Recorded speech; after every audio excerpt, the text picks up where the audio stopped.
Finally नागिन 7 को लेकर एक बहुत बड़ी खबर सामने आ रही है। नागिन 7 की लीड एक्ट्रेस को लेकर पिछले आई थिंक 1 साल से लगातार ये र्यूमर्स जो हैं वो चल रहे हैं। जब से तेजस्वी प्रकाश का लास्ट सीजन खत्म होने के र्यूमर्स शुरू हुए थे तभी से ही नागिन 7 की लीड एक्ट्रेस और स्पेशली लास्ट बिग बॉस में जब से एकता कपूर गई थी, जहाँ पे उन्होंने ये कहा था कि मैं यहाँ पर एक लड़की को सिलेक्ट कर चुकी हूँ अपने सीरियल नागिन के लिए। अब वो सुंबुल थी, वो प्रियंका थी, निमृत थी, या फिर कौन था वो उन्होंने उस टाइम पे नहीं बताया था, या अर्चना थी, अर्चना गौतम। उन्होंने उस टाइम पे ऐसा कुछ नहीं बताया था। लेकिन और तभी से ही लेकर अब तक बहुत सारे र्यूमर्स नागिन 7 की लीड एक्ट्रेस को लेकर फैले। लेकिन अब फाइनली ऐसा लग रहा है कि फाइनली हमें लीड एक्ट्रेस मिल चुकी है। आयशा सिंह को लेकर भी चर्चे हुए कि आयशा सिंह हो सकती है नागिन एकता की नेक्स्ट। लेकिन मैं आपको बता दूं कि आयशा सिंह भी एकता कपूर की नेक्स्ट नागिन नहीं है, यानी नागिन 7 में आयशा सिंह नहीं है।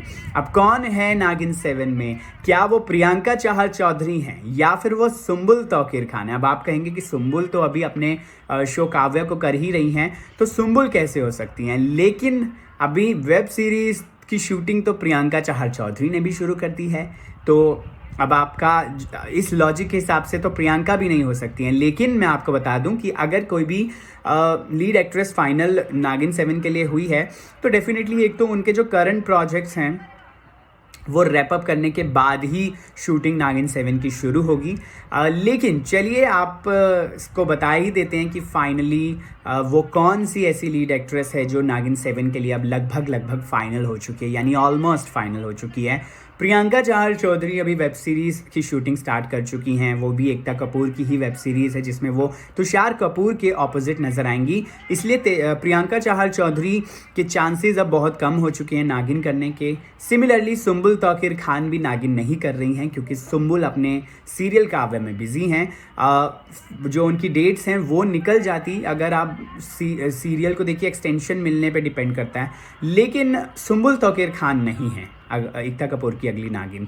निमृत नहीं है, निमृत कौर अहलूवालिया की भी अगर हम बात करें तो वो भी नहीं है, ना ही है वो अर्चना गौतम। देखिए अब आप कहेंगे कि सारे एक्ट्रेसेस तो चली गई हैं, तो आखिर ऐसी कौन सी एक्ट्रेस है? क्या वो जेनिफर विंगेट है? क्योंकि उनका नाम भी बहुत ज़ोरों शोरों से चल रहा था कि जेनिफर विंगेट को होना चाहिए एकता कपूर की नेक्स्ट नागिन। लेकिन खबरों के मुताबिक, मीडिया रिपोर्ट्स के मुताबिक नेक्स्ट नागिन रिधिमा पंडित हैं। जी हाँ, रिधिमा पंडित बिग बॉस OTT 2 में आपको नजर आई थी। रिधिमा OTT 1 में माफ़ कीजिएगा नजर आई थी रिधिमा पंडित। और इसके अलावा भी वो रोबोट बहू बनकर जो हैं वो दिलों पर राज कर चुकी हैं दर्शकों के। बहुत ज़्यादा बोल्ड एक्ट्रेस हैं, बहुत ज़्यादा ग्लैमरस तो हैं ही। तो देखिए रिधिमा पंडित को लेकर खबर आ रही है कि वो है एकता कपूर की नेक्स्ट नागिन, यानी कि नागिन 7 में जो पॉजिटिव लीड का कैरेक्टर होता है। दो नागिन होती हैं, एक लीड होती है, दूसरी सेकंड लीड होती है, जो कि बाद में जिसके कैरेक्टर को नेगेटिव कर दिया जाता है। तो देखिए वो जो पॉजिटिव कैरेक्टर है, जो लीड है मेन, उसको लेकर ऐसी खबर है कि वो रिधिमा पंडित हैं और ऑलमोस्ट वो फाइनल हो चुकी है नागिन 7 के लिए। अब देखना होगा कि अगर ऐसा है तो कब से इस सीरियल की शूटिंग शुरू होती है। बहरहाल इस वीडियो को लेकर आपकी राय क्या है कमेंट सेक्शन में हमें लिखकर जरूर बता दीजिएगा। बाकी एंटरटेनमेंट की खबरों के लिए आप सब्सक्राइब कर सकते हैं मेरे यूट्यूब चैनल को, which is journalist Himanshu Soni. नमस्कार।